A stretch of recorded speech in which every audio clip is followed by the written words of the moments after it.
안녕하세요. 초특급이 날리면 실비로 유지하라고 하셨는데 80세 이후쯤 되면 실비가 갱신이라 엄청 오를 수도 있는데 이게 그 나이에 실비보험 유지가 가능한 건가요? 진단비 수술비로 80세 이후에 보장되어야 하는 게 아닌지요? 라고 하셨어. 이거는 굉장히 의미 있는 질문이에요.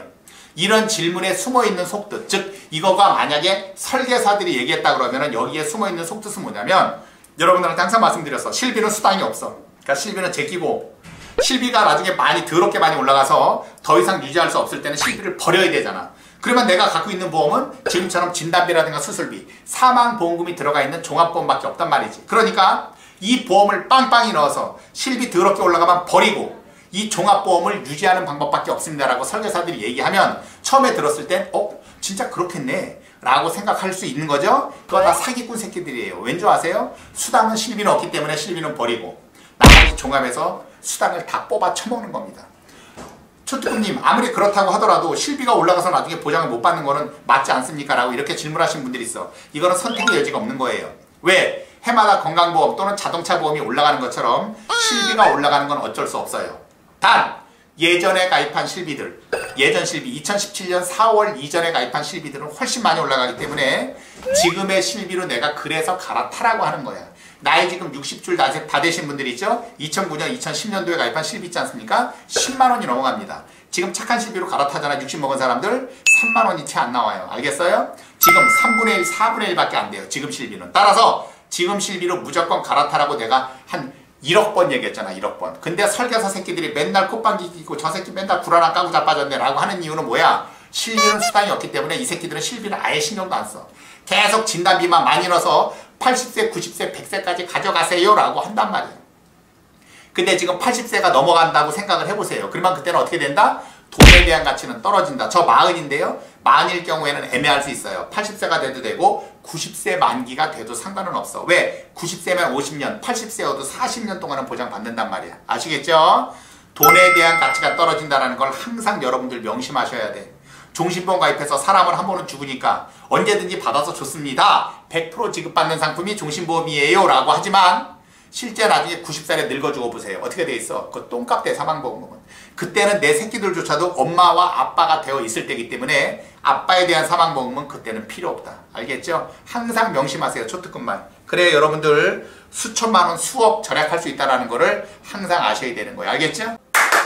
종합보험 가입 시 1일당 입원비 보장 특약, 동네병원, 의원, 한방병원 첫날부터 1만원, 종합병원 첫날부터 3만원, 상급종합병원 첫날부터 7만원, 이 특약 넣는 게 좋을까요? 라고 하셨어요. 무조건 빼세요. 알겠죠? 이런 거를 넣는 설계사는 일단 머리 자체가 죄송한 말씀이지만 약간 비었다. 알겠죠? 나사가 반쯤 풀린 거니까 이번 특약 같은 경우는 절대 넣지 마세요. 예전에는 입원할 수 있으면 병원에서도 무조건 허락을 했어요. 왜? 얘네들도 건강보험관리공단에서 돈을 청구할 수 있었기 때문에.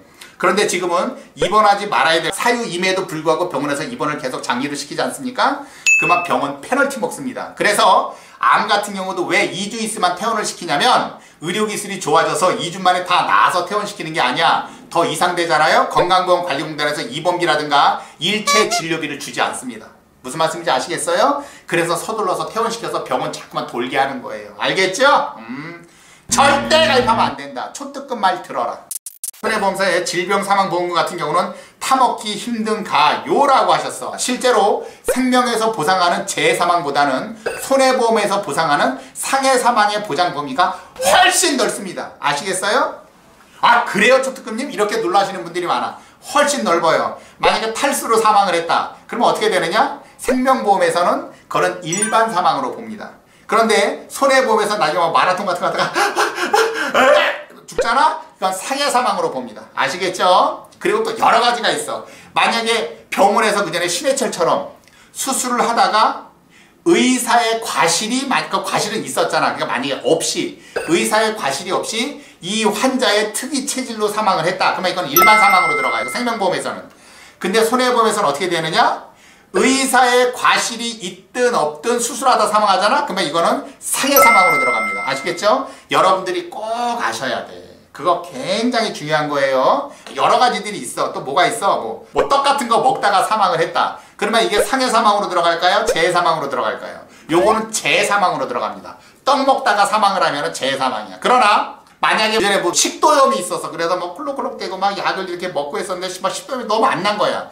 그랬는데 떡을 먹다가 사망을 했어. 원래 있었던 질병으로 인해서 악화돼서 사망을 하지 않습니까? 그러면 생명보험에서는 이거는 일반 사망으로 봅니다. 손해보험에서는 어떻게 되느냐? 떡 먹다가 무조건 죽은 거니까 상해 사망으로 봐요. 실제로 재해사망과 상해 사망을 놓고 보잖아요. 손해보험의 보장 범위가 훨씬 넓습니다. 그러니까 여러분들이 꼭 아셔야 돼요. 자, 우리 김철권님, 장모님이 오렌지라이프 20년나 보험료 8만원씩 12년째 내고 있습니다. 처음에는 3만원이었는데 갱신해서 8만원 있습니다. 고리식 수술비 하면 260만원 준다고 써있던데 그러면 임플란트 하나에 260만원 준다는 건가요? 라고 하셔서 김철권님이 지금 질문하셨어요. 지금 이 상품 같은 경우에 있어서는 옛날에 ING에서 이 상품을 어떻게 사기치면서 팔아쳐먹었냐면 지금처럼 이거는 종신보험이나 건강보험이 아니고 이거는 임플란트 보험이다. 임플란트 할 때마다 260만원씩 준다. 또는 200만원씩 준다. 이거는 의료비 특약에 따라 틀립니다. 3천이냐 4천이 따라 틀려요. 어쨌든 이건 빼고. 그래서 이거는 임플란트 보험이라고 했는데 이거는 다 사기예요. 왜 지금처럼 260만원을 받을 수 있냐면 이거는 임플란트를 한다 그래서 받는 게 아니고 치조골 이식 수술을 해야지만 받을 수 있어요. 그게 2007년도까지 보장을 받을 수 있었어요. 2007년도 이전 상품 같은 경우에 있어서는 이게 수술특약 2종으로 들어갔습니다. 2종으로 들어가서 치조골 이식 수술비를 받았었는데 지금은 치조골 이식 수술비를 다 빼버렸어요. 근데 그때 이거 ING 가입했을 때는 그 당시에 가입 보장 받을 때 가입을 했었던 거야. 따라서 받을 수 있는데 그럼 초특급님 치조골 이식 안 하고 그냥 이빨만 발칠하게 됐을 때는 어떻게 됩니까? 이거는 못 받습니다. 아시겠어요? 이거는 발치 여부와 상관없이 임플란트를 식립을 하는 것과 상관없이 치조골 이식 수술을 할 때만 받을 수 있는 거예요. 알겠죠? 근데 뭐 잇몸이 튼튼해가지고 발치만 했어. 근데 치조골 이식 수술 안 했어. 이건 못 받습니다.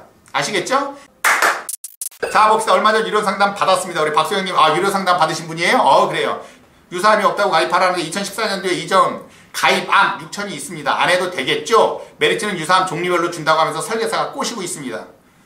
제가 아직 정신을 못 차렸나 봅니다라고 하셨어. 유료 상담 받았는데 받고 나서 지금 다른 설계사가 꼬시니까 글로 간다? 이거 되게 위험하다고 내가 얘기했잖아. 몇 번을 얘기를 해. 내가 뭐라 그랬어, 보험은.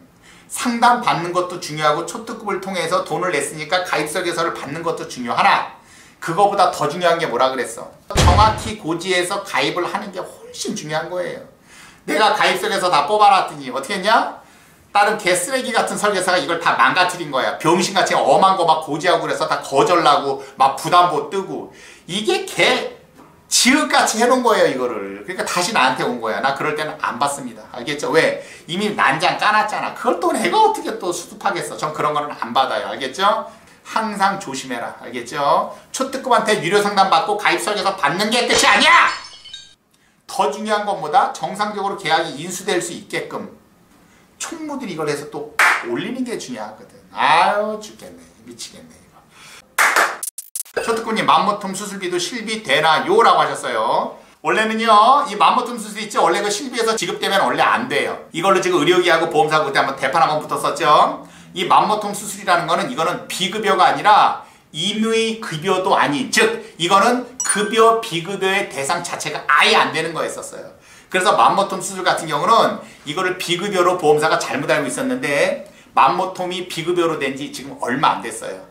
그래서 예전에 지급됐었던 거를 얘네들이 다시 환수한다고 그때 보험사가 난리를 쳤었죠. 근데 그 의료협회하고 잘 합의가 돼서 지금은 비급여 대상으로 됐어요. 그래서 결과적으로 보다 지금은 보장받을 수 있다. 원래는 이거는 보장이 안 되는 임의 비급여였었어요. 알겠죠? 근데 지금은 둘이 합의를 잘 했다. 아주 짝짝꿍이 잘 됐어요. 보험사하고 의사협회하고 잘 이거 합의가 잘 됐어. 알겠죠? 그래서 결과적으로 지금은 받을 수 있다라는 거. 원래는 보험사에서 지급 안 해도 이거는 상관이 없었던 겁니다. 알겠죠? 그렇습니다. 충분한 대답이 됐죠? 유방수술도 오른쪽 왼쪽 나눠서 수술비 지급되는지도 궁금합니다. 당연히 나누어서 지급이 되는 거예요. 왼쪽 오른쪽은 같은 기관이 아니라 다른 기관이에요. 눈도 왼쪽 눈 오른쪽 눈 이거 틀려요. 귀 왼쪽 귀 오른쪽 귀 틀려요. 코는 똑같습니다. 왼쪽 콧구멍 오른쪽 콧구멍 이거 틀린 거 아니야. 똑같아요. 오른팔 왼팔 똑같아요. 왼다리 오른다리 똑같아요. 그래서 인공관절 수술했을 때 왼다리와 오른다리를 한날에 수술을 했잖아요. 그러면 왼쪽 다리 30% 오른쪽 다리 30%니까 후유장이 합산 60%가 돼야 되잖아요. 이거 대법원까지 갔는데 어떻게 됐는지 아세요? 이거는 패소했습니다. 원고 패소. 왠지 아세요? 이거는 다른 기관이야. 왼팔 오른팔 왼다리 오른다리 다른 거예요. 이거는. 그래서 합산이 안 된다. 같은 날에 수술했는데도 안 돼. 기가 막힌 노릇이지만 이거는 안 된다. 고민하다가 보험료도 비싸고 질병 후유 3% 뺐는데 괜찮죠라고 했어요. 잘 빼셨어요. 질병 후유장애 받기 힘들어요. 내가 항상 뭐라 그랬어? 남자들 고환, 여자들 난소 두 개 다 없어져야 수술을 해서 두 개 다 떼어내야 50% 후유장애예요. 하나는요 안 나옵니다. 말이 돼? 고환이 하나 없고 난소가 하나 없는데 이게 질병 후유장애가 없다고? 단 1도 없습니다. 알겠죠? 위 통째로 잘라내면 50%. 옛날에는 반 잘라냈잖아. 옛날에는 없었어요. 반 잘라내면 옛날엔 못 받았어. 근데 지금은 조금 유해졌어. 위 반 잘라내면 20%입니다. 아시겠죠 여러분? 항상 조심해야 된다. 질병 후유장애 받기 더럽게 힘들다. 그럼 여자로서 자궁을 적출하면은요 1%도 못 받습니다. 자궁 전 적출술이라고 하거든요. 통째로 드러내는 거 하나도 못 받습니다. 질병 후유장애 받기 쉽다고 하는 거는 다 개 사기꾼 양아치 거지 같은 새끼예요. 알겠죠? 그런 새끼들 말 듣지 마세요. 2달 전에 위 내시경 받고 만성 표재성 위염 판정을 받았는데 종합보험 넣으면 안보장 관련해서 부담보 뜨나요? 뜬다고 하면 기간은 통상 어느 정도 될까요? 라고 하셨어. 이거는 안보장에 대해서 부담보가 뜨는 게 아니라 이거는 위에 대해서 부담보가 뜹니다. 알겠죠? 위에 대해서 부담보가 뜨기 때문에 암이든 또는 암이 아닌 만약에 역류성 식도염이라고 한다고 하더라도 이거는 어차피 보장을 못 받는 거예요. 위 부담보에 대해서 식도와 위가 아마 같이 포함이 될 거예요. 알겠죠? 그러니까 위암에 대해서는 당연히 보장을 못 받는 거지. 이거는 암에 대해서 보장을 못 받는 게 아니고 이거는 기관의 보장을 못 받는 거예요. 12지장 또는 위에 대해서 이건 아예 기관 부담보예요. 알겠죠? 그러나 이거는 2년이 뜰지 3년이 뜰지는 이거는 심사를 넣어봐야 정확한 거를 알 수 있다. 알겠죠?